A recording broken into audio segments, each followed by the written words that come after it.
Croatia PR कसरी सजिलै प्राप्त गर्ने? आउनुस् जानौ यो 2 मिनेटको भिडियोमा कि हामी कसरी क्रोएशियाको PR प्राप्त गर्ने। सुरु गरौँ। क्रोएशियामा स्थायी बसोबास PR प्राप्त गर्न निश्चित आवश्यकताहरू पूरा गर्न र औपचारिक आवेदन प्रक्रियामा जानु समावेश छ।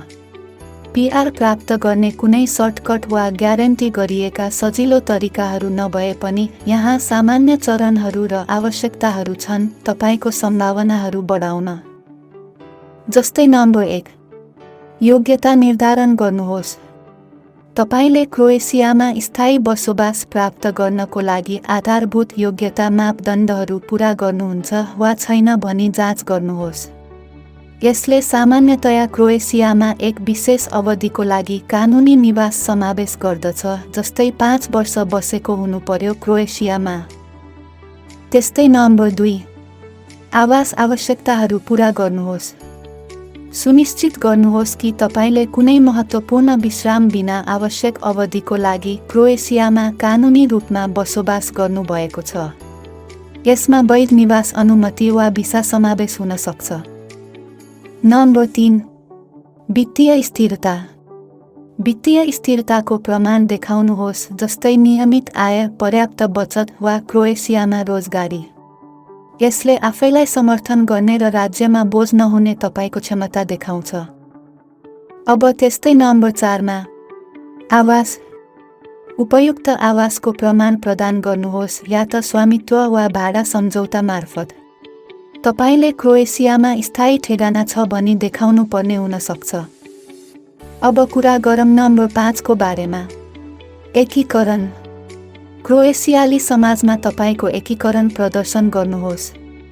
यसमा क्रोएशियाली भाषा सिक्ने, स्थानीय सामुदायिक गतिविधिहरूमा भाग लिने र देशको इतिहास, संस्कृति र चलनहरूको ज्ञान प्रदर्शन गर्न समावेश हुन सक्छ।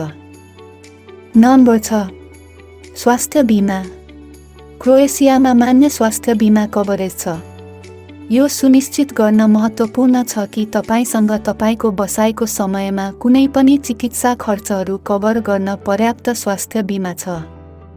अब नम्बर 7, पृष्ठभूमि जाँच। एक पूर्ण पृष्ठभूमि जाँचको लागि तयार रहनुहोस्, जसमा तपाईको गृह देश र क्रोएशियाबाट आपराधिक रेकर्ड जाँचहरू समावेश हुन सक्छ। नम्बर 8, आवेदन पेश गर्ने। तपाईले आवश्यकताहरू पूरा गरेपछि क्रोएशियाका सम्बन्धित अधिकारीहरूलाई स्थायी बसोबासको लागि आफ्नो आवेदन पेश गर्नुहोस्। तपाईको परिस्थिति र तपाईले आवेदन गरिरहनु भएको रेसिडेन्सीको प्रकारका आधारमा विशिष्ट आवेदन प्रक्रिया फरक हुन सक्छ।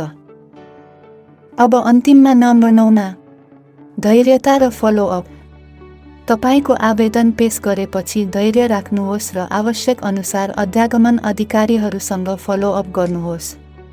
स्थायी बसोबासका आवेदनहरूको लागि प्रशोधन समय फरक हुन सक्छ, त्यसैले यो सक्रिय रहन महत्त्वपूर्ण छ र आवश्यक भएमा तपाईको आवेदनको स्थितिबारे सोधपुछ गर्नुहोस्।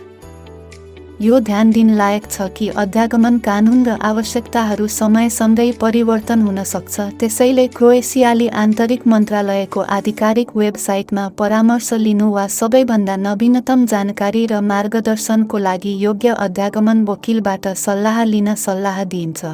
यदि तपाईलाई यो भिडियो मन पर्छ भने कृपया थप जानकारीमूलक भिडियोहरूको लागि यो च्यानललाई सब्स्क्राइब गर्नुहोस्।